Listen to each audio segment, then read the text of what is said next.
नमस्कार। एक और नई सुबह की शुरुआत के साथ हम हाजिर हैं नए तेवर और नए कलेवर के साथ नया सवेरा के एक और खास अंक को लेकर। मैं हूं कृतिका और मेरे साथ हैं मेरी सहयोगी आंचल। शुक्रिया कृतिका। अगले घंटे में हम जानेंगे देश और दुनिया से जुड़ी तमाम बड़ी खबरें। बात होगी लोकसभा चुनावों से जुड़ी हुई, जिसमें हम देख रहे हैं कि तमाम जो पार्टियों के स्टार प्रचारक हैं वो चुनावी मैदान में कूदकर अपने पार्टी के पक्ष में माहौल बनाने की कोशिश कर रहे हैं। प्रधानमंत्री से जुड़े जो दौरे हैं, बात की जाए अगर महाराष्ट्र की, साथ ही साथ मिशन साउथ की, उस पर भी करेंगे चर्चा। बात होगी खेल जगत, कारोबार जगत की, लेकिन सबसे पहले रुक करते हैं टॉप स्टोरीज यानी कि सुर्खियों का।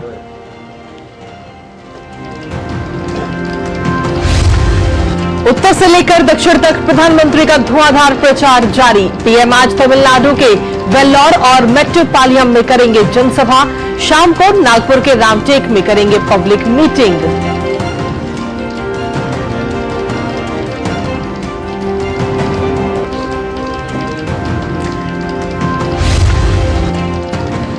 चुनावी रण में मतदाताओं को लुभाने में जुटे भाजपा के स्टार प्रचारक।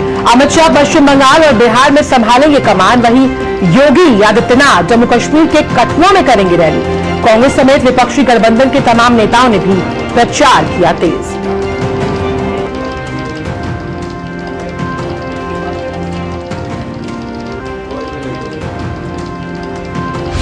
दिल्ली शराब घोटाला मामले में मनीष सिसोदिया की जमानत याचिका पर राउज एवेन्यू कोर्ट में सुनवाई आज। 18 अप्रैल तक न्याय की हिरासत में है मनीष सिसोदिया।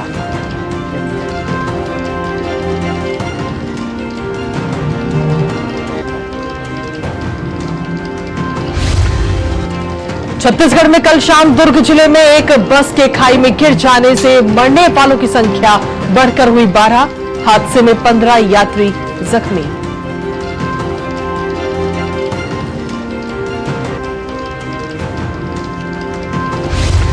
विश्व होम्योपैथी दिवस आज। राष्ट्रपति अनुसंधान को सशक्त बनाना और दक्षता बढ़ाने विषय पर होम्योपैथिक संगोष्ठी का करेंगी उद्घाटन।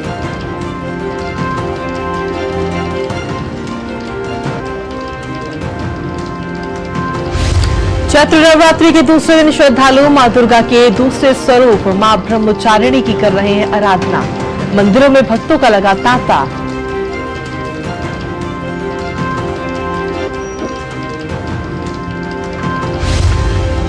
और खेल की खबरों में आईपीएल में आज जीत के रथ पर सवार राजस्थान रॉयल्स की गुजरात टाइटंस से होनी है टक्कर।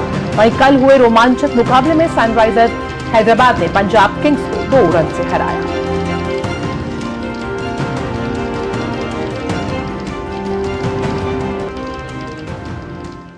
और चलिए नया सवेरा की शुरुआत करते हैं और नया सवेरा में सबसे पहले बात करते हैं लोकसभा चुनावों से जुड़ी खबरों की, यानी 24 की चुनौती की।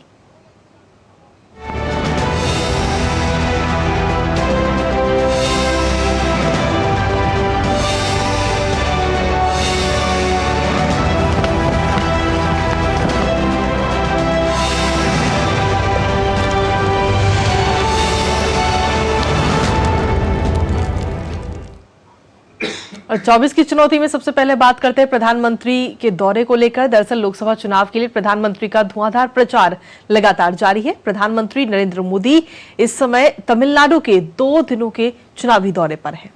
वो आज तमिलनाडु के वेल्लोर और मेट्टुपालयम में जनसभा को संबोधित करेंगे। वेल्लोर लोकसभा क्षेत्र इस बार के चुनावी अखाड़े में बेहद अहम हो गया है और यहां मामला बीजेपी के कद्दावर उम्मीदवार की वजह से त्रिकोणीय भी हो गया है। वहीं पिछले चुनावों में यहां से डीएमके और एआईएडीएमके और पीएमके ने जीत दर्ज की थी, जबकि इस बार भारतीय जनता पार्टी का पीएमके पार्टी के साथ गठबंधन है और एआईएडीएमके के नेता और पूर्व सांसद एसी समुगम अब भारतीय जनता पार्टी के कमल निशान से चुनाव लड़ रहे हैं। तमिलनाडु के बाद प्रधानमंत्री मोदी शाम को महाराष्ट्र के नागपुर जिले के रामटेक जाएंगे, जहां पर वो पब्लिक मीटिंग भी करेंगे।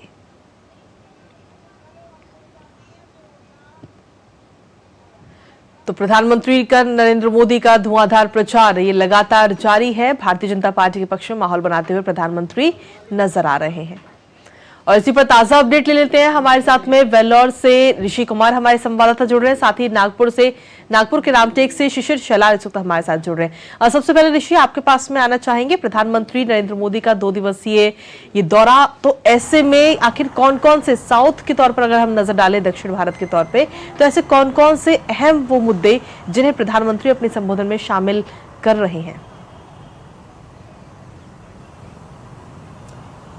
बिल्कुल, देखिए प्रधानमंत्री का जो तमिलनाडु का 2 दिनों का दौरा है, आज जिस तरीके से वो वेल्लोर में पहुंचेंगे, निश्चित तौर से कल उन्होंने चेन्नई में रोड शो किया था। जो तमिलनाडु की राजनीति में बीजेपी ने इस बार एक अपना मोर्चा बनाकर जो रणनीति बनाई है, जिसमें कि वो तमाम मुद्दों के साथ साथ राष्ट्रीय फलक पर तमिलनाडु के मुद्दों को स्थापित करके चुनाव लड़ना चाहते हैं। और जो स्थानीय मुद्दे हैं उनको जनता की भावनाओं और उनके उनकी जो हमेशा से मांगे नहीं हैं, उनको वो समाहित करके आगे बढ़ना चाहते हैं। अगर हम इसमें देखें तो एक तरफ वो तमिलनाडु की राजनीति में जो परिवारवाद है उस पर हमला कर रहे हैं, भ्रष्टाचार है उस पर हमला कर रहे हैं।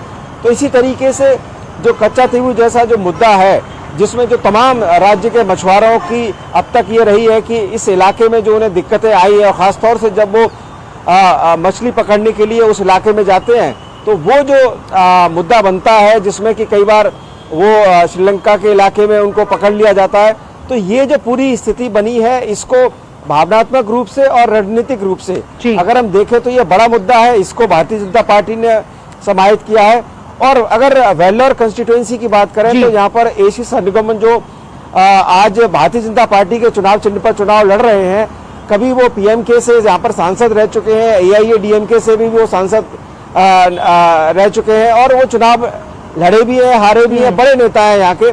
लेकिन इस बार की रणनीति में उनका जो साथ है वो प्रधानमंत्री मोदी का साथ है। इसी वजह से उनकी जो हौसले हैं वो काफी बढ़े हुए हैं, इस मायने में कि वो उन्हें लगता है कि भारतीय जनता पार्टी को यहाँ से जीत दिलाने में सफल हो पाएंगे। लेकिन निश्चित तौर से जो तमाम मुद्दे हैं, स्थानीय मुद्दे हैं, और डीएमके और एआईडीएमके को भी यहाँ पर जिस तरीके से तमाम मुद्दों को रखकर वो मुकाबला दे रहे हैं, ऐसे में मामला यहाँ पर त्रिकोणीय दिखता है। जी बिल्कुल, बात कर लेते हैं अब हमारे साथ जुड़े हुए दूसरे संवाददाता शिशिर शेलार से।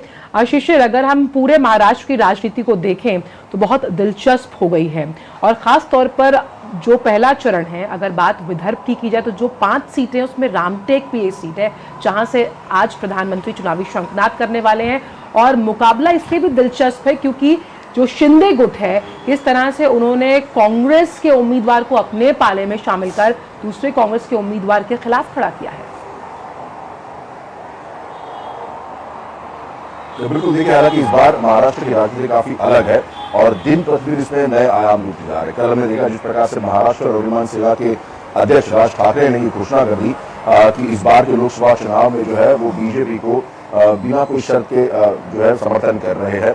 स्पष्ट होती है कि ऐसे में फिर जो बीजेपी मतलब महायुति है, जिसमें बीजेपी है, शिवसेना है और एनसीपी है, इनकी ताकत जो है और बढ़ जाती है, खासतौर पर जहाँ पर महाराष्ट्र और विमान सेना का एक अच्छा होल्ड है। जहाँ तक बात करें रामटेक विधानसभा क्षेत्र की, रामटेक विधानसभा क्षेत्र काफी महत्वपूर्ण इसलिए क्योंकि पूरे विदर्भ में ये लोकसभा क्षेत्र जो है ये आता है। और यहाँ पर अगर देखा जाए तो इस बार भी टक्कर कांटे की होने वाली है, क्योंकि ये सीट अगर देखा जाए तो महायुति में जो है शिवसेना के खाते में गई है, और शिवसेना ने यहाँ से राजू पारवे को जो है अपना उम्मीदवार घोषित किया है। राजू पारवे इससे पहले कांग्रेस में थे, और यहाँ पे अगर देखा जाए तो जमीनी स्तर पर अगर राजू पारवे का नाम अगर देखा जाए तो काफी मजबूती से जो है उनके पीछे समर्थन और लोगों का समर्थन है। तो ऐसे में ये देखना होगा किस प्रकार से ये फाइट होती है। लेकिन दूसरी ओर अगर देखा जाए जो कांग्रेस के उम्मीदवार थे रश्मि बर्वे, हालांकि उनका टिकट जब उनकी जो फॉर्म था उनका चेक किया गया तो उसमें उनको फॉर्म जो है रिजेक्ट कर दिया गया। लेकिन इसके बाद उनकी जो पति है उन्होंने भी यहाँ पे एक फॉर्म भरा था, उनका फॉर्म जो है कांग्रेस सिलेक्ट कर दिया गया, और कांग्रेस ने आखिरकार जो है अपना अधिकृत जो उम्मीदवार है उनके प्रति जो है उनको इस वक्त बनाया। तो ऐसे में राजू पारवे के सामने अगर देखा जाए कोई बड़े ऐसा कोई उम्मीदवार नहीं है, तो इसलिए लोग यहाँ पर मानते हैं कि शायद राजू पारवे को काफी आसानी से यहाँ पर जो है ताकत मिल जाएगी। लेकिन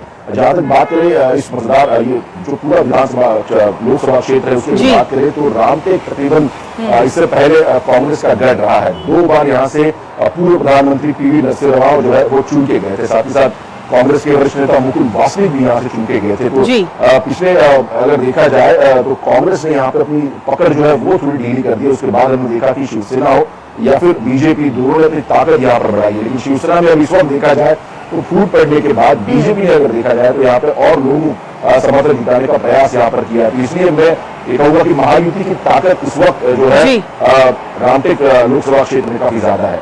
जी शिशिर, ये तो बात हुई उम्मीदवार और पार्टियों को लेकर, लेकिन वहां पर जो स्थानीय अगर हम बात करें, क्योंकि आप वहां पर रहते हैं, आप तमाम लोगों से बातचीत भी करते होंगे, तो स्थानीय मुद्दे क्या कुछ है वहां के?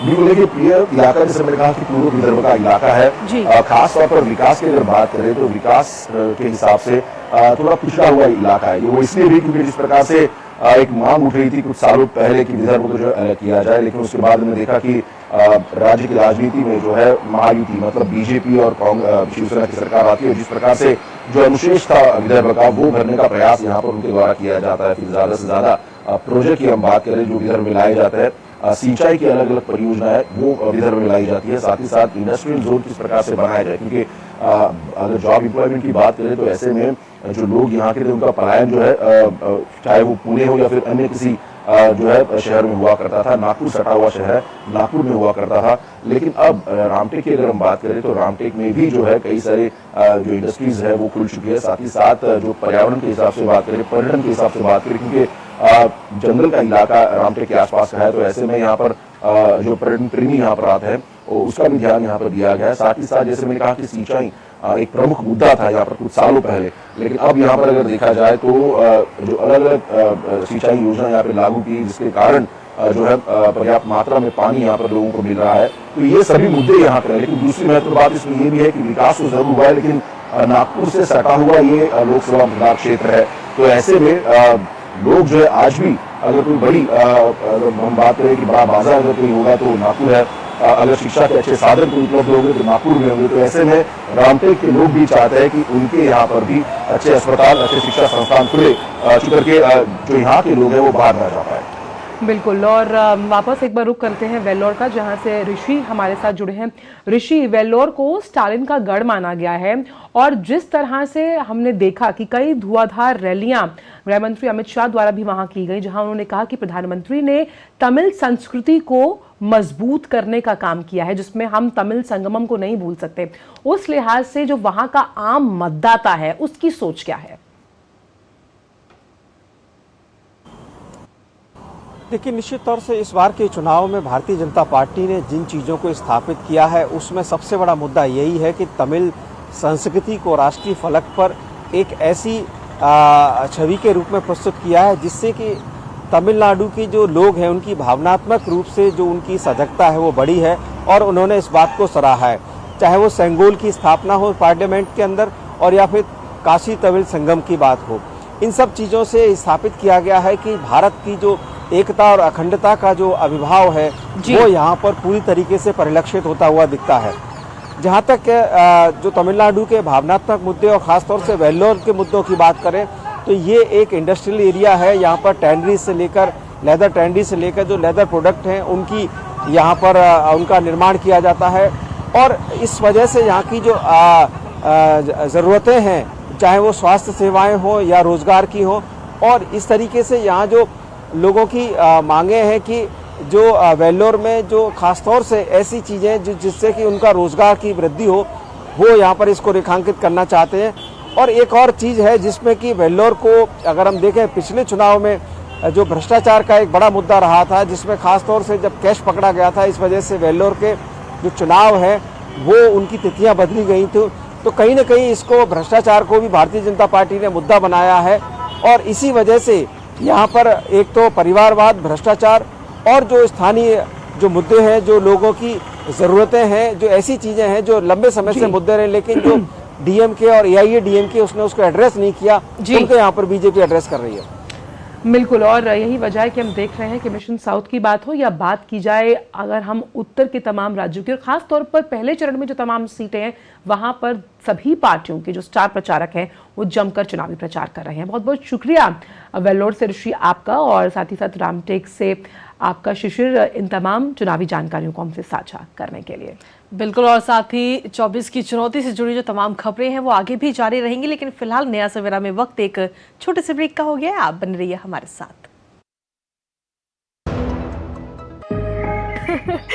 हाँ हाँ, देखो जी भर के अपना ही है और अपने ही वोट से बने हैं बड़े बड़े पुल देश भर में।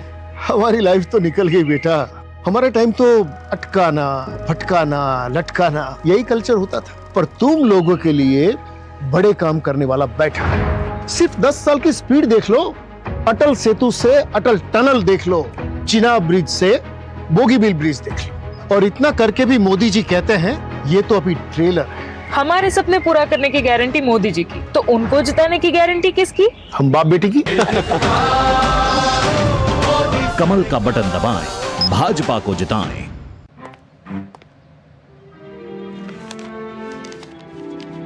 इतनी जल्दी पैसे डबल? ओ, जमा करोगे तो फिर भुगतोगे। क्या लो, ऐसी लुभाने वाली स्कीम में पैसे जमा करना यानी धोखे की संभावना, इसलिए पहले पूरी जांच, उसके बाद पैसे जमा, नहीं तो आपके पैसे हो जाएंगे आरबीआई कहता है जानकार बनिए, सतर्क रहिए। मैं क्या जी, सब जानते हैं, जहां दिखे मारियो, अपना समझ के खा लियो। स्वाद से सबको दीवाना कर दे, दीवाना कर दे। पता का चाय, गजब का स्वाद। Delivery boy has picked your order. अरे भाई, पता है भूख लगी है। 30 मिनट का मैसेज नोटिफिकेशन आया था ना। मैसेज के सारे थोड़ी बैठ सकते हैं। कल आपने कुछ शेयर्स बेचे थे ना? हाँ, तो चेक किया? मैसेज आया तो था। सिर्फ मैसेज काफी नहीं है। आप शेयर मार्केट में कोई भी ट्रांजैक्शन करते हैं ना, तो स्टॉक एक्सचेंज से आए एसएमएस या ईमेल को अपने डीमैट अकाउंट और बैंक स्टेटमेंट के साथ भी टैली कीजिए। बेटा, भूख में ना दिमाग बंद हो जाता है। समझ कर इन्वेस्ट कर। ब्रेक के बाद आप सभी का स्वागत है और 24 की चुनौती में अब खबरों के सिलसिले को बढ़ाते हैं आगे। तो बात करते हैं भाजपा के स्टार प्रचारक और केंद्रीय गृह मंत्री अमित शाह की, जो जमकर चुनावी प्रचार कर रहे हैं। अमित शाह पश्चिम बंगाल और बिहार के चुनावी दौरे पर रहेंगे। अमित शाह आज सबसे पहले पश्चिम बंगाल के दक्षिणी दिनाजपुर लोकसभा क्षेत्र के दौलतपुर में एक जनसभा करेंगे।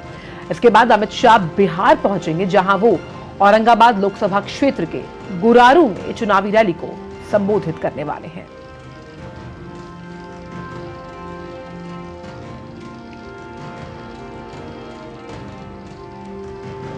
और वहीं इसके अलावा उत्तर प्रदेश के मुख्यमंत्री योगी आदित्यनाथ भी आज जम्मू कश्मीर के कठुआ में चुनावी जनसभा को संबोधित करते हुए नजर आएंगे। इसके बाद में शाम को मुजफ्फरनगर में चुनावी जनसभा करेंगे। और वहीं रक्षा मंत्री राजनाथ सिंह उत्तर प्रदेश की कई सीटों पर समीकरण साधते हुए नजर आएंगे। राजनाथ सिंह सहारनपुर, बुलंदशहर और संभल में जनसभाओं को आज संबोधित करेंगे। तो राष्ट्रीय जनता दल ने बिहार के अपने लोकसभा के उम्मीदवारों की सूची जारी कर दी, जिसमें पार्टी के प्रमुख लालू प्रसाद यादव की बेटी मीसा भारती और रोहिणी आचार्य को भी चुनावी मैदान में उतारा गया। सूची में 22 नामों को शामिल किया गया। सारण से रोहिणी आचार्य, पाटलिपुत्र से मीसा भारती, बांका से जयप्रकाश यादव, पूर्णिया से बीमा भारती और वैशाली से मुन्ना शुक्ला को टिकट दिया गया है।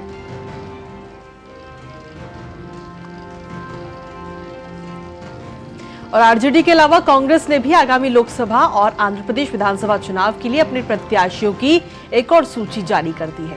आगामी लोकसभा चुनावों के लिए कांग्रेस पार्टी ने 6 प्रत्याशियों की घोषणा की है।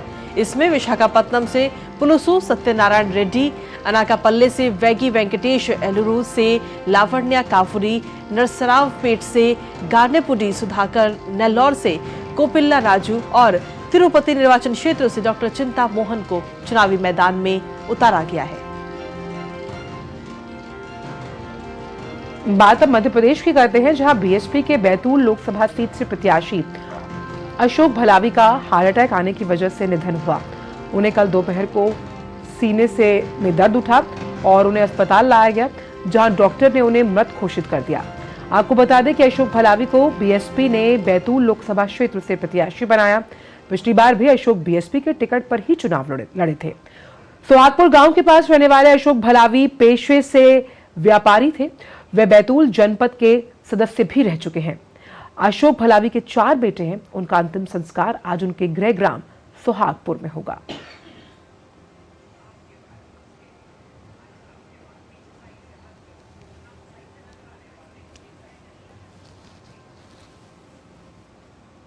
और वहीं माकपा महासचिव सीताराम येचुरी ने केंद्र सरकार पर तंज कसा और तंज कसते हुए कहा कि प्रधानमंत्री को अपने 10 साल के कामकाज को लेकर जनता के बीच जाना चाहिए और उनको बताना चाहिए कि इस दौरान उनकी उपलब्धि और नाकामी क्या-क्या रही है।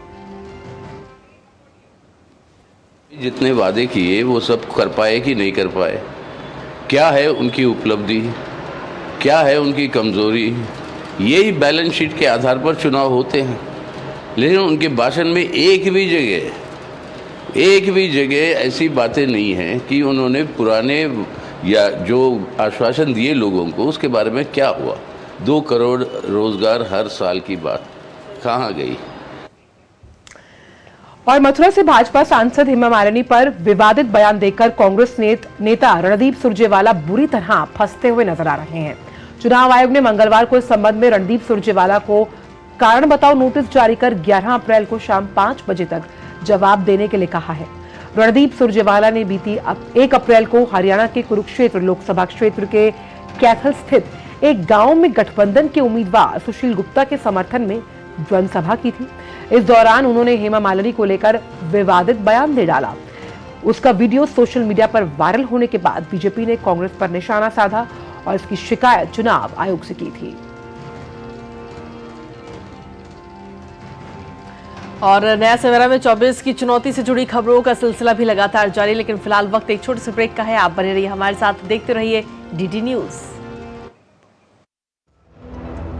लाखों की संख्या में श्रद्धालु पहुंचे अयोध्या। बरसों की प्रतीक्षा के बाद हमारे अयोध्या का गौरव लौटा है। नहीं तो पहले टेंट, टूटे घाट, गंदगी, कोई फैसिलिटी नहीं। और अब काशी देखो, केदारनाथ देखो, उज्जैन देखो, सोमनाथ देखो, सब भव्य दिव्य। और मोदी जी कहते हैं ये तो बस ट्रेलर है, आस्था का परचम लहराता रहे। ये है मोदी की गारंटी, इसलिए हमारा पहला वोट मोदी को। ये है हमारी भी गारंटी। कमल का बटन दबाएं, भाजपा को जिताएं। यकीन है खुद पर है नाज। सुनती हूँ अपने मन की आवाज। कभी शर्मीली तो कभी हूँ जाबाज। रुकना मेरी आदत नहीं, थमना मेरी चाहत नहीं। मैं हूँ नारी, यही मेरा अंदाज। हर जिम्मेदारी मैं बखूबी निभाती हूँ। वोट दे, प्राउड वोटर कहलाऊंगी। पूरे देश संग चुनाव का पर्व मनाऊंगी। स्वाद से सबको दीवाना कर दे, दीवाना कर दे। पता का चाय, गजब का स्वाद। Delivery boy has picked your order. अरे भाई पता है भूख लगी है। 30 मिनट का मैसेज नोटिफिकेशन आया था ना। मैसेज के सारे थोड़ी बैठ सकते हैं। कल आपने कुछ शेयर्स बेचे थे ना? हाँ, तो चेक किया? मैसेज आया तो था। सिर्फ मैसेज काफी नहीं है। आप शेयर मार्केट में कोई भी ट्रांजैक्शन करते हैं ना, तो स्टॉक एक्सचेंज से आए SMS या ईमेल को अपने डीमैट अकाउंट और बैंक स्टेटमेंट के साथ भी टैली कीजिए। बेटा भूख में ना दिमाग बंद हो जाता है। समझ कर इन्वेस्ट कर। मैं क्या जी, सब जानते हैं, जहां दिखे मारियो, अपना समझ के खा लियो।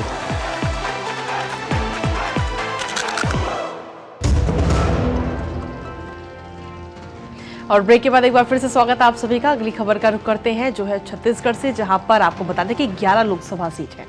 नक्सल प्रभावित बस्तर में पहले चरण में 19 अप्रैल को मतदान होना है। यहां चुनाव करवाना सुरक्षा बलों के लिए हमेशा से ही एक बड़ी चुनौती रही है। नक्सली न सिर्फ मतदान को बाधित करने का प्रयास करते हैं, बल्कि हिंसक घटनाओं को भी अंजाम देते हैं।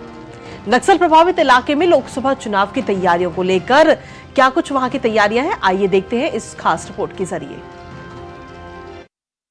लोकसभा चुनाव के प्रथम चरण में बस्तर संसदीय सीट पर 19 अप्रैल को मतदान होना है। नक्सल प्रभावित क्षेत्र में होने की वजह से यहां पर चुनाव के दौरान काफी घटनाएं होती हैं। इस लिहाज से बस्तर में सुरक्षित तरीके से चुनाव संपन्न कराने के लिए पुलिस समेत केंद्रीय रिजर्व फोर्सेस के लगभग 80,000 से ज्यादा जवानों को इस क्षेत्र में तैनात किया गया है। साथ ही बस्तर संभाग में स्थापित हो चुके 75 कैंप भी सुरक्षित चुनाव में अहम भूमिका निभाएंगे। वहीं आपात स्थिति और नक्सली हमले से निपटने के लिए पहली बार हेलीकॉप्टर की तैनाती होगी। निर्वाचन आयोग का कहना है कि बस्तर में 300 से ज्यादा बूथ संवेदनशील हैं। यहां सुरक्षा के पुख्ता इंतजाम किए गए हैं। आशान्वित है कि इस समय भी लोकसभा में भी विधानसभा के जैसे बहुत अच्छा चुनाव हो जाएगा, किंतु खास तौर पे पूरे देश में भी चुनाव चल रहा है तो जो सेंट्रल आर्म फोर्सेस की जो टुकड़ियां हैं वो थोड़ी कम प्राप्त होती है। उसके मद्देनजर सुरक्षितता के ज़्यादा इंतजाम किए जा रहे हैं। अतः हमने लगभग 200 के ऊपर के बूथ्स भी इन सभी जगहों पे हमने शिफ्ट किए हैं, जिनको सुरक्षित जगह पे शिफ्ट किया गया है। वहीं बस्तर के आईजी का कहना है कि लोकसभा चुनाव के लिए चप्पे चप्पे पर जवान तैनात रहेंगे। इस बार चुनाव में सीआरपीएफ, आईटीबीपी, बीएसएफ और बस्तर फाइटर के जवान मोर्चा संभालेंगे। सभी व्यवस्था को जो सुरक्षित व्यवस्थित तरीके से संपादित करने के लिए सभी प्रकार के जो सिक्योरिटी अरेंजमेंट्स की जा रही है। अभी सिक्योरिटी फोर्सेस का जो बाहर से आवंटन हुआ है उसका आना जाने का सिलसिला शुरू हो गए थे। जो सुरक्षात्मक कारण से एग्जैक्ट डिटेल्स अभी हम संख्यात्मक नहीं बता पा रहे, लेकिन जो पर्याप्त बल हमको ऑलरेडी अवेलेबल है, उसके साथ साथ जो इलेक्शन कमीशन के माध्यम से भी आवंटन हुआ, उसको लेकर सभी प्रक्रिया को अच्छे तरीके से संपादित करने के लिए आज एक बैठक भी हुआ। पहले चरण में हो रहे चुनाव के दौरान बस्तर लोकसभा सीट से 11 प्रत्याशी मैदान में हैं। इन प्रत्याशियों का भाग्य 14,66,337 मतदाता तय करेंगे। इसमें महिला मतदाताओं की संख्या 7,68,088 और पुरुष मतदाताओं की संख्या 6,98,197 और थर्ड जेंडर मतदाताओं की संख्या 52 है। विधानसभा चुनाव में बस्तर में 75.62% मतदान रिकॉर्ड किया गया था। नक्सलियों के गढ़ रहे बस्तर में इतनी बड़ी संख्या में मतदान होना लोकतंत्र के लिए एक सुखद तस्वीर है। इसने साबित किया कि सुरक्षा बलों की मेहनत रंग लाई और ग्रामीणों के अंदर से नक्सलियों का डर खत्म हो रहा है। देश की सर्वाधिक नक्सल हिंसा प्रभावित बस्तर में शांतिपूर्ण मतदान कराना भारत निर्वाचन आयोग के लिए हमेशा एक चुनौतीपूर्ण रहा है, लेकिन अब परिस्थितियां बदल रही हैं और बस्तर के लोकसभा का सूर्योदय तेजी से हो रहा है। सुरक्षा बलों के प्रयासों से नक्सलियों के गढ़ को नक्शबंद करने के लिए सफलता मिली है। Somesh Patel, DD news, Chhattisgarh. और चलिए अब आपको बताते हैं लोकसभा चुनाव से जुड़े हुए कुछ रोचक तथ्य।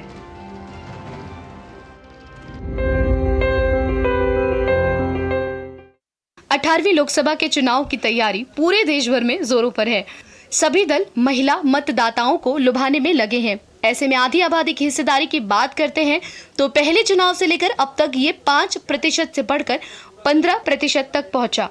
लोकसभा में 1951 में महिला सांसदों का प्रतिनिधित्व 5% था। 1957 में महिला सांसदों का प्रतिनिधित्व 5% ही रहा। साल 1962 और 1967 में ये आंकड़ा बढ़कर 6% हो गया। 1971 में महिला सांसदों का प्रतिनिधित्व फिर घटकर 5% हो गया। 1980 में महिला सदस्यों की संख्या 5% ही रही। 1984 में महिला सांसदों का प्रतिशत बढ़कर 8% हो गया। 1989 में 6%, जबकि 1991 में ये 7% था। 1998 में 8%, 1999 में 9%, 2004 में 8%, 2009 में ये आंकड़ा 11% तक पहुंच गया। 2014 में महिलाओं का प्रतिनिधित्व 12% तक पहुंच गया। 2019 में लोकसभा में महिलाओं का प्रतिनिधित्व 15% तक पहुंच गया। जनादेश डेस्क, डीडी न्यूज।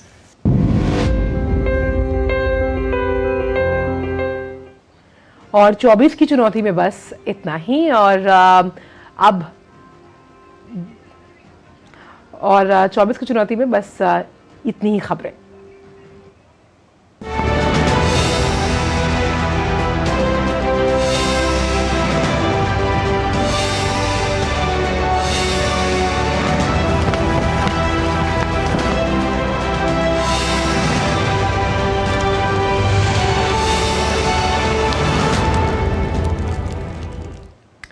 और खबर अब छत्तीसगढ़ से, जहां रायपुर दुर्ग रोड पर कल कर्मचारियों से भरी एक बस 50 फीट गहरी खाई में जा गिर गई। हादसे में 12 यात्रियों की मौत हुई है जबकि 15 लोग घायल। हादसे के दौरान बस में 40 लोग सवार थे। घायलों को रायपुर रेफर किया गया है। छत्तीसगढ़ में हुए बस हादसे पर प्रधानमंत्री ने दुख व्यक्त किया और घायलों के शीघ्र स्वस्थ होने की कामना की है। दुर्ग बस हादसे के पीड़ितों से मिलने के बाद छत्तीसगढ़ के डिप्टी सीएम विजय शर्मा ने दुर्घटना को बेहद दुर्भाग्यपूर्ण बताया।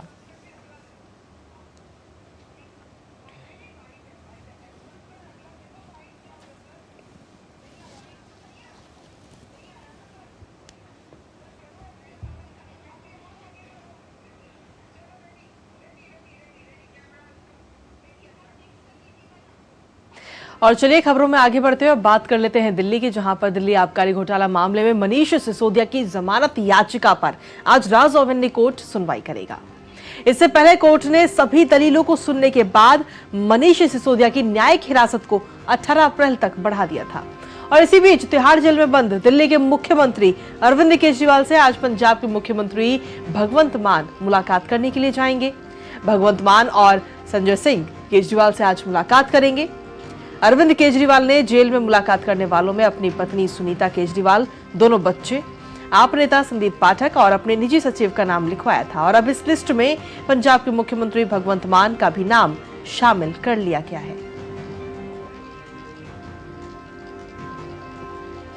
आम आदमी पार्टी की मुश्किलें लगातार बढ़ती जा रही हैं। दिल्ली वक्फ बोर्ड में भर्ती से जुड़े मनी लॉन्ड्रिंग मामले में राउज एवेन्यू कोर्ट ने आप विधायक अमानतुल्लाह खान को समन जारी कर 20 अप्रैल को पेश होने के लिए कहा। अमानतुल्लाह खान के खिलाफ ईडी ने शिकायत दर्ज करवाई है। प्रवर्तन निदेशालय का मानना है कि अमानतुल्लाह समन का उसकी अवहेलना करते हुए नजर आए और पूछताछ में भी शामिल नहीं हो रहे हैं। ईडी के समन पर अमानतुल्लाह खान पूछताछ के लिए पेश नहीं हुए थे। उसी के खिलाफ ईडी ने कोर्ट में शिकायत दर्ज करवाई है।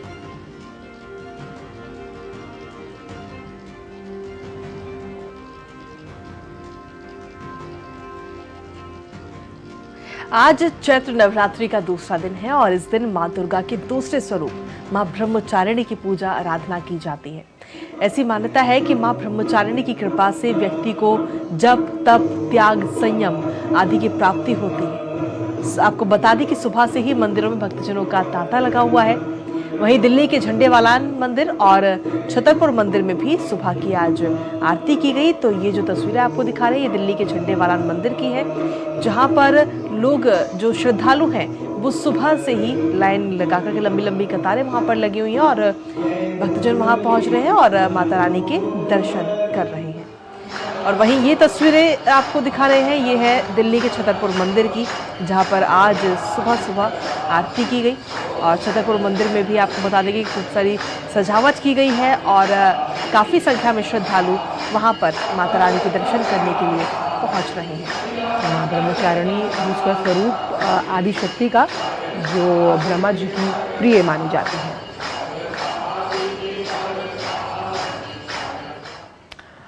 और अगर बात आज केरल की करें तो ईद उल फितर वहां आज मनाई जा रही है। रमजान के रोजे पूरे होने के बाद मनाया जाने वाला ये त्योहार अपने साथ प्रेम और भाईचारे के संदेश को लेकर आता है। केरल की मस्जिदों में ईद के पावन मौके पर नमाज अदा की जा रही है।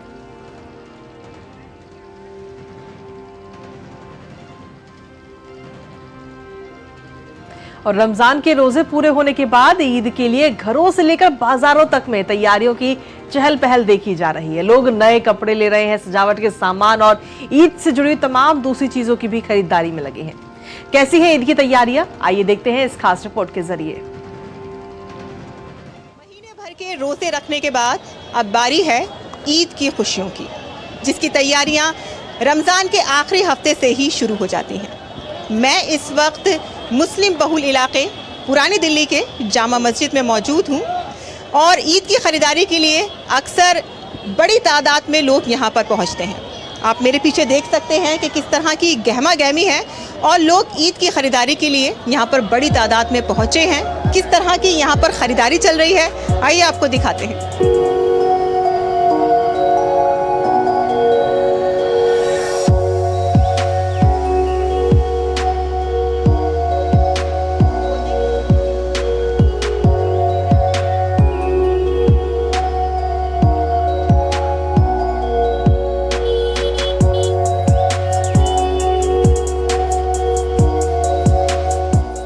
दिन करीब आने के साथ ही ईद की तैयारियां भी शुरू हो जाती हैं। इन खुशियों को दोबाला करने के लिए सभी नए कपड़े खरीदते हैं, जिनमें कुर्ता पजामा और टोपी सबसे खास रहता है। वहीं महिलाएं और लड़कियां भी त्योहार के हिसाब से डिजाइनर सूट, ज्वेलरी, चूड़ियों की खरीदारी में जुट जाती हैं। ईद की खुशियों को जो दोबाला करती हैं वो हैं मिठाइयाँ, और मिठाइयों की डिमांड बहुत ज़्यादा होती है ईद पर। आइए जानते हैं। मुझे लग रहा है कि लोग ज़्यादा ही एक्साइटेड है इस बार, और भीड़ बहुत उमड़ कर आ रही है पिछली बार से, और कोविड के बाद से तो बहुत ज़्यादा ही फर्क आया है काम के अंदर। कितने दिन पहले से आप मिठाइयाँ बनाना शुरू कर देते हैं? 5-6 दिन पहले बननी शुरू हो जाती हैं। एक्चुअली ज़्यादा पुरानी इसलिए नहीं बनाते कि वो बासी हो जाती हैं। क्या कुछ नया लेकर आए हैं आप? दिल्ली में या यूपी में कहीं भी आप जाएंगे तो आपको बेसन की या मैदे की या और पनीर की गुलाब जामुन मिलेगी। ये स्पेशल जलेबी है जो खालिश मावे से बनती है, और इसका कॉन्सेप्ट दिल्ली में कहीं नहीं है, एक हमारे पास है।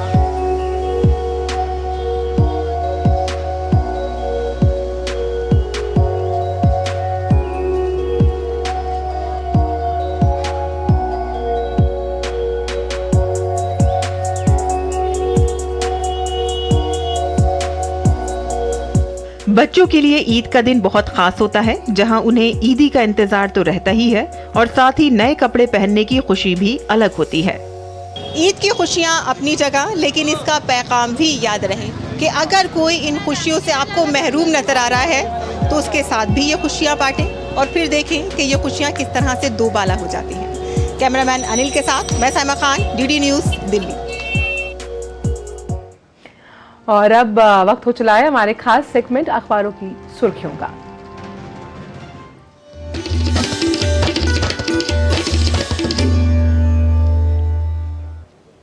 और अखबारों की सुर्खियां जानने के लिए सीधा रुख करते हैं इस वक्त डीडी न्यूज रूम का, जहां पर हमारी सहयोगी संध्या शर्मा इस वक्त मौजूद है।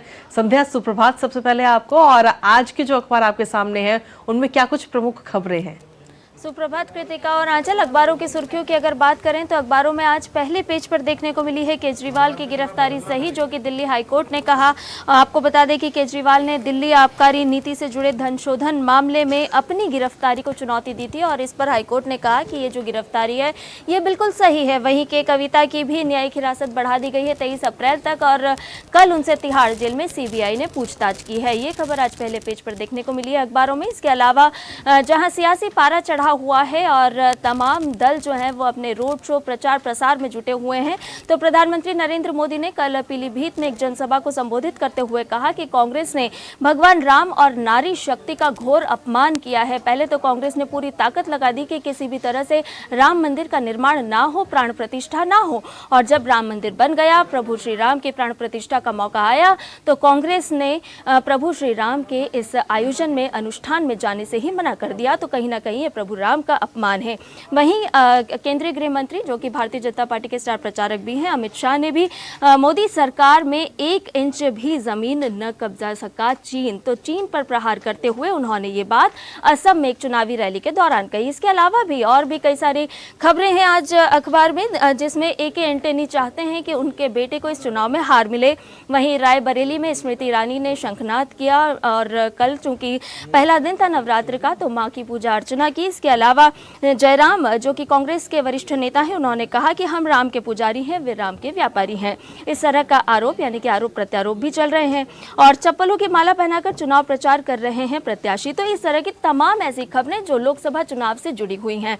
इसके अलावा एक और खबर की बात करें तो ये महाराष्ट्र से जुड़ी हुई खबर है, और कह सकते हैं कि एक विश्लेषण के माध्यम से ये खबर हिंदुस्तान अखबार ने ली है, और लिखा है कि लोकसभा चुनाव से क्षेत्रीय क्षत्रपों की पहचान और अस्मिता जुड़ी हुई है, और बारामती में जनता तय करेगी एनसीपी का असली वारिस। आपको बता दें कि महाराष्ट्र जो है वो सियासी रूप से 5 हिस्सों में बटा हुआ है, जहां कोंकण, पश्चिमी महाराष्ट्र और विदर्भ, मराठवाड़ा और उत्तर महाराष्ट्र आते हैं। तो ये तमाम विश्लेषण के माध्यम से आज एक खबर प्रकाशित की गई है कि जो 48 सीटें हैं वो किस तरह से वहां पेचीदा बनी हुई है। इसके अलावा अच्छे संकेत से जुड़ी हुई एक खबर जनसत्ता अखबार के अलावा और भी अन्य अखबारों में हमें देखने को मिली है, और बताया कि साल की जो पहली तिमाही की रिपोर्ट है उसमें खुलासा हुआ है कि जनवरी मार्च में घरों की बिक्री 68% बढ़ी है, जो कि एक अच्छा संकेत देती है। इसके अलावा एक और रिपोर्ट के मुताबिक बताया गया है कि देश के 8 बड़े शहरों में घरों की बिक्री जनवरी से मार्च तिमाही में सालाना आधार पर 9% ज़्यादा दर्ज की गई है। और चलते चलते एक और खबर चारधाम यात्रा से जुड़ी हुई, जो कि आज दैनिक जागरण अखबार ने ली है और बताया कि चारधाम यात्रा के लिए पंजीकरण 15 अप्रैल से शुरू हो जाएंगे। और जो इसके जो माध्यम होगा पंजीकरण का, वो वेबसाइट होगी, व्हाट्सएप नंबर होंगे, टोल फ्री नंबर होंगे और ऐप होगा, जिसके माध्यम से आप पंजीकरण कर सकते हैं। और ये भी बताया कि कब कब इन 4 धामों के कपाट खुलेंगे। तो आज के अखबारों में अलग अलग क्षेत्रों से जुड़ी हुई ये है अहम खबरें। बहुत बहुत शुक्रिया संध्या, इन तमाम खबरों को हम तक समेट कर लाने के लिए।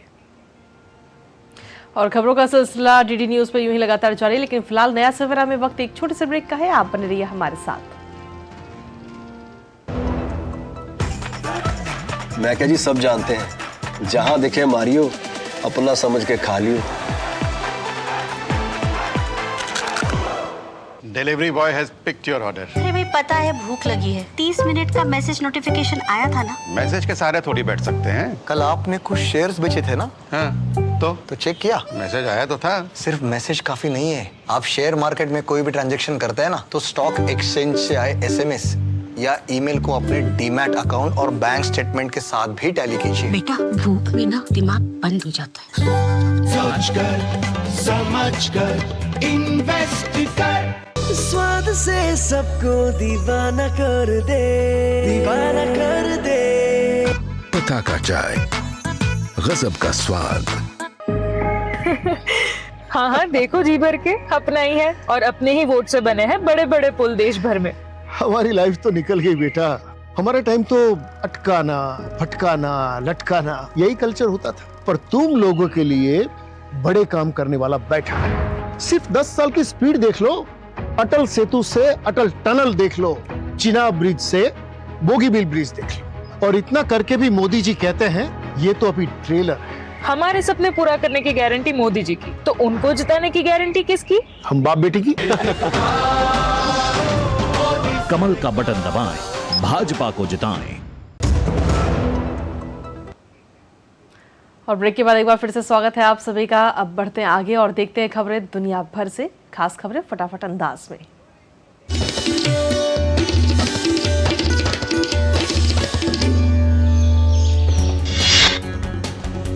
गाजा में वाहनों और सहायता कर्मियों पर हमलों के संबंध में अमेरिका के राष्ट्रपति ने इजराइल के प्रधानमंत्री नेतन्याहू की गलती बताया। जो बाइडेन ने इजराइल के लिए युद्ध विराम का प्रस्ताव करने और अगले 6 से 8 सप्ताह में गाजा में प्रवेश करने वाली सभी खाद्य दवाओं को पूर्ण पहुंच प्रदान करने की जताई इच्छा। अफगानिस्तान और पाकिस्तान की सीमा से लगे ईरान के सुरक्षा बलों और सुन्नी आतंकियों और ड्रग तस्करों के बीच आए दिन संघर्ष होता रहता है। ईरान में आतंकियों ने पुलिस की 2 कारों पर हमला किया। हमले में 5 पुलिस अधिकारियों की मौत हुई और एक गंभीर रूप से घायल। जैश अल अदल समूह ने ली हमले की जिम्मेदारी। नोबेल पुरस्कार विजेता वैज्ञानिक पीटर हिग्स का 94 वर्ष की आयु में निधन हो गया। उन्हें गॉड पार्टिकल के खोज के लिए जाना जाता है, जिसने ये समझाने में मदद की थी कि बिग बैंग के बाद सृष्टि की रचना कैसे हुई। अमेरिकी अंतरिक्ष एजेंसी नासा ने कहा कि मार्च 2024 अब तक का सबसे गर्म महीना था। नासा ने कहा कि इस वर्ष के अंत तक यदि तापमान में गिरावट नहीं आई तो जलवायु परिवर्तन अपना असाधारण रूप दिखाएगा।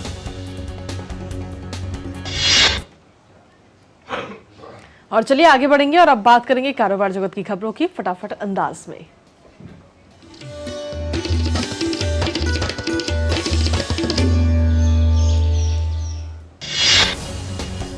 इनकम टैक्स डिपार्टमेंट ने उन टैक्स पेयर को दी बड़ी राहत जिनके हाउस रेंट अलाउंस यानी एचआरए के डेटा बेमेल हो रहे थे।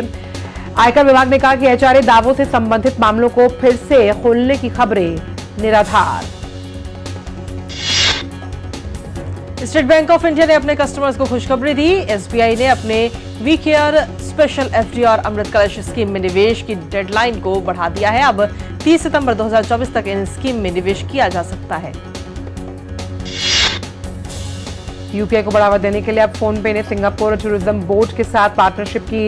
इस साझेदारी के बाद अब यूपीआई यूजर सिंगापुर में भी आसानी से फोन पे के जरिए कर सकते हैं लेन देन। पेटीएम पेमेंट्स बैंक लिमिटेड के प्रबंध निदेशक और सीईओ सुरेंद्र चावला ने व्यक्तिगत कारणों से इस्तीफा दे दिया। पेटीएम पेमेंट्स बैंक के प्रवर्तक कंपनी 197 कम्युनिकेशंस लिमिटेड ने शेयर बाजारों को एक नियामक फाइलिंग में ये जानकारी दी है। और अब देखते हैं खबरें खेल जगत से हमारे खास सेगमेंट स्पोर्ट्स ट्रैक में।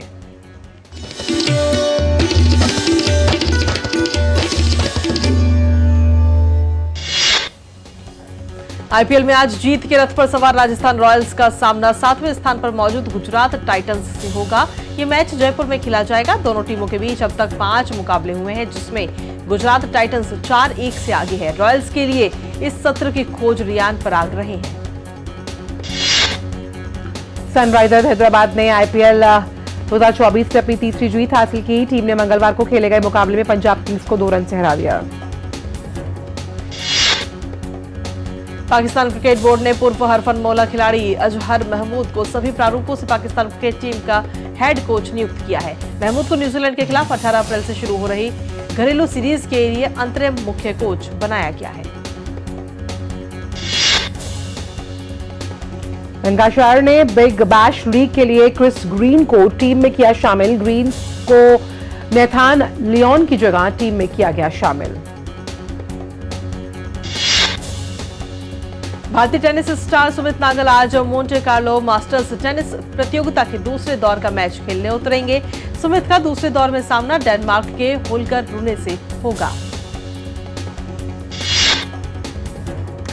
ब्रिटेन के Jack Draper Monte Carlo Masters tennis प्रतियोगिता के पहले दौर में बाहर ह्यूबर्ट हरकास ने दी मात। यूएफए चैंपियंस लीग फुटबॉल प्रतियोगिता में बायर्न म्यूनिख और आर्सेनल के बीच खेला गया क्वार्टर फाइनल के पहले लेग का मुकाबला 2-2 से ड्रॉ रहा। इस मुकाबले में बायर्न की ओर से हैरी केन का बेहतरीन खेल नजर आया, जिन्होंने मैच में 32वें मिनट में पेनल्टी किक के जरिए गोल किया। मैनचेस्टर सिटी और रियल मैड्रिड के बीच खेला गया यूएफए चैंपियंस लीग फुटबॉल प्रतियोगिता के क्वार्टर फाइनल में पहले लेग का मुकाबला 3-3 से रहा ड्रॉ। मेन सिटी और रियल मैड्रिड के बीच क्वार्टर फाइनल के दूसरे लेग का मुकाबला 18 अप्रैल को खेला जाएगा।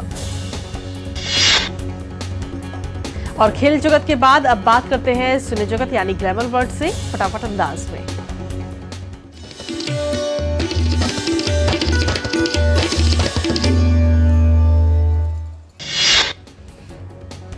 अभिनेता अजय देवगन की फिल्म मैदान 11 अप्रैल को रिलीज होने के लिए तैयार। फिल्म को पहले 10 अप्रैल को होना था रिलीज। फिल्म में अजय देवगन के अलावा प्रियामणि, गजराज राव और कई अन्य युवा कलाकार। फिल्म अमर सिंह चमकीला में दिलजीत दोसांझ और परिणीति चोपड़ा मुख्य भूमिका में। ये फिल्म 12 अप्रैल को नेटफ्लिक्स पर होगी रिलीज। नेटफ्लिक्स ने फिल्म का वीडियो सोशल मीडिया पर शेयर करते हुए लिखा कि माहौल बन जाता था जब वो छेड़ता था साज, कुछ ऐसा ही था चमकीला का अंदाज। अक्षय कुमार और टाइगर श्रॉफ की फिल्म बड़े मियां छोटे मियां 11 अप्रैल को होगी रिलीज। फिल्म को पहले 10 अप्रैल को होना था रिलीज। वहीं जिन लोगों ने फिल्म की एडवांस बुकिंग करवाई उनके पैसे वापस किए जा चुके हैं। राजकुमार राव अपनी आने वाली फिल्म श्रीकांत का फैंस को बेसब्री से इंतजार है। फिल्म 10 मई को सिनेमाघरों में रिलीज होगी। फिल्म में राजकुमार ने नेत्रहीन श्रीकांत बोला का किरदार निभाया है, जो तमाम मुश्किलों के बावजूद हार नहीं मानता और मिसाल बन जाता है। पुष्पा 2 के टीजर के रिलीज के 24 घंटे में 39 मिलियन से ज्यादा व्यूज हुए हासिल। टीजर में साड़ी पहने, घुंघरू बांधे और हाथ में त्रिशूल पकड़े अल्लू अर्जुन को देखकर फैंस काफी एक्साइटेड। श्रेयस तलपड़े की लव यू शंकर का ट्रेलर जारी हुआ। इस फिल्म में अभिनेत्री तनिषा मुखर्जी भी मुख्य भूमिका में नजर आएंगी। 19 अप्रैल को फिल्म रिलीज होगी। फिल्म को आप हिंदी के अलावा तमिल, तेलुगु और कन्नड़ भाषा में सिनेमाघरों में देख सकते हैं। संदीप सिंह की वेब सीरीज आम्रपाली में नजर अंकिता लोखंडे आएंगी। इस डेब्यू वेब सीरीज में अंकिता लोखंडे का फर्स्ट लुक हुआ जारी। संगीत सम्राट इस्माइल दरबार भी इस शो में वापसी करेंगे।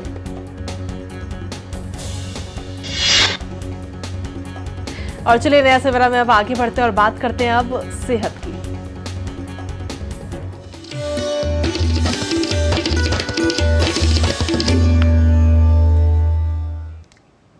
आज विश्व होम्योपैथी दिवस है। राष्ट्रपति द्रौपदी मुर्मू विश्व होम्योपैथी दिवस के मौके पर आज नई दिल्ली में द्वारका यशोभूमि कन्वेंशनल सेंटर में 2 दिवसीय वैज्ञानिक सम्मेलन का उद्घाटन करेंगी और इस सम्मेलन को central council for research in homeopathy द्वारा आयोजित किया जा रहा है। सम्मेलन का विषय होम्योपैथी में अनुसंधान को सशक्त बनाना और दक्षता को बढ़ाना रखा गया है। इसका उद्देश्य होम्योपैथी को अनुसंधान आधारित चिकित्सा विज्ञान से लैस करना है, जिससे होम्योपैथिक चिकित्सा को एक विश्वसनीय और स्वास्थ्य देखभाल का एक बेहतर विकल्प बनाया जा सके। होम्योपैथी एक प्रभावशाली चिकित्सा पद्धति है। होम्योपैथी के विषय में जागरूकता बढ़ाने के लिए हर वर्ष 10 अप्रैल को मनाया जाता है विश्व होम्योपैथी दिवस और 10 से 16 अप्रैल को विश्व होम्योपैथी जागरूकता सप्ताह के रूप में मनाया जाता है। आज विश्व होम्योपैथिक दिवस है। आज के ही दिन होम्योपैथी के आविष्कारकर्ता डॉक्टर सैमुअल हैनीमैन का जन्म हुआ था।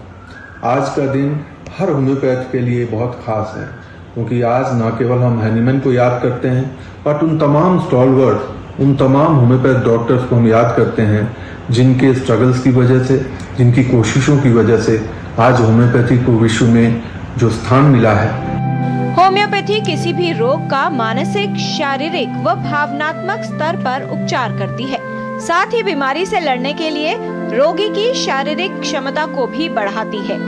होम्योपैथी रोग का नहीं बल्कि रोगी का इलाज करती है। होम्योपैथी कठिन से कठिन रोगों का इलाज करने में सक्षम है। होम्योपैथी हर तरह के रोग में विशेष तरह से काम करता है। वह बच्चों का रोग हो, वह उनकी मानसिक स्थिति हो, वह उनके कीड़े या वर्म्स की बीमारी हो, वह उनके पढ़ाई में अपना मानसिक जो कंसंट्रेशन होता है वह न कर पाने की बीमारी हो, वह बार बार सर्दी खांसी लगने की तकलीफ हो, या पूरा खाना पीना करने के बावजूद भी अगर उनके शरीर में वजन नहीं बढ़ता है, वो दुबले ही रह जाते हैं, इस तरह की बीमारी हो, या बड़ों में जिसको हम लाइफस्टाइल डिसऑर्डर करते हैं। आज के जीवन में जब इतने तरह के तनाव होते हैं तो उनसे जो बीमारियां होती हैं, वह डायबिटीज हो, वह अनिद्रा हो या मानसिक विकार हो, उस सब में होम्योपैथिक बहुत अच्छा काम करता है। होम्योपैथी में उपचार शुरू करने से पहले रोगी की पूरी जानकारी ली जाती है, जैसे वंश संबंधित इतिहास, रोगी का रहन सहन, स्वभाव, रुचि, उम्र, शारीरिक परीक्षण, रोग के लक्षणों की पूरी जांच की जाती है। होम्योपैथिक दवाओं में 70% भाग पौधों से लिया जाता है। होम्योपैथिक दवाएं हानि रहित होती हैं। इन्हें लेने पर साइड इफेक्ट्स की संभावना कम होती है। होम्योपैथी प्राकृतिक नियमों पर आधारित एक चिकित्सा विधा है। यहाँ खासकर यह ध्यान रखा जाता है कि हर व्यक्ति विशेष को, हर रोगी को अलग से उसके रोग का, उसके बीमारी का, उसके दवा का चयन किया जाए, और इसके लिए हम कम से कम दवा देते हैं जिनका साइड इफेक्ट्स ना के बराबर होता है। होम्योपैथी चिकित्सा पद्धति के कई लाभ हैं। इसमें विपरीत प्रभाव होने की संभावना कम होती है। बच्चों से लेकर वृद्ध तक हर आयु के लोगों में इसका प्रयोग किया जा सकता है, यानी होम्योपैथिक दवाएं पूर्ण रूप से सुरक्षित होती हैं। ये रोग का नहीं बल्कि रोगग्रस्त व्यक्ति का पूर्ण इलाज करती है। साथ ही संपूर्ण शारीरिक स्वास्थ्य में सुधार पर भी ध्यान देती है। होम्योपैथी एक वैज्ञानिक चिकित्सा पद्धति है जो जटिल रोगों के इलाज में काफी प्रभावशाली है। किरण भारद्वाज, डीडी न्यूज। और नया सवेरा में आगे बढ़ते हुए बात कर लेते हैं मौसम की और जानते हैं मौसम का मिजाज।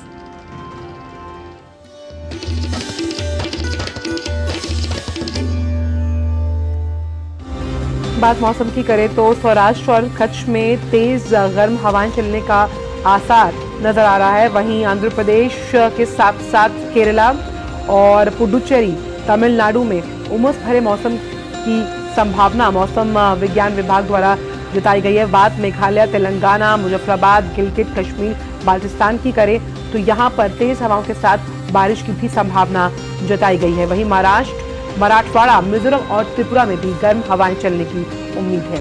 आइए अब रुख करते हैं और देखते हैं कि तमाम राज्यों का न्यूनतम और अधिकतम तापमान क्या है।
तो नया सवेरा के इस खास अंक में आज के लिए बस इतना ही, लेकिन जाते जाते आपको छोड़ चलते हैं रंगीन चादर ओढ़े कश्मीर की झलकियों के साथ। बिल्कुल, आप लीजिए इन झलकियों का आनंद। मुझे, मेरी सहयोगी आंचल और हमारी पूरी टीम को दीजिए इजाजत। नमस्कार।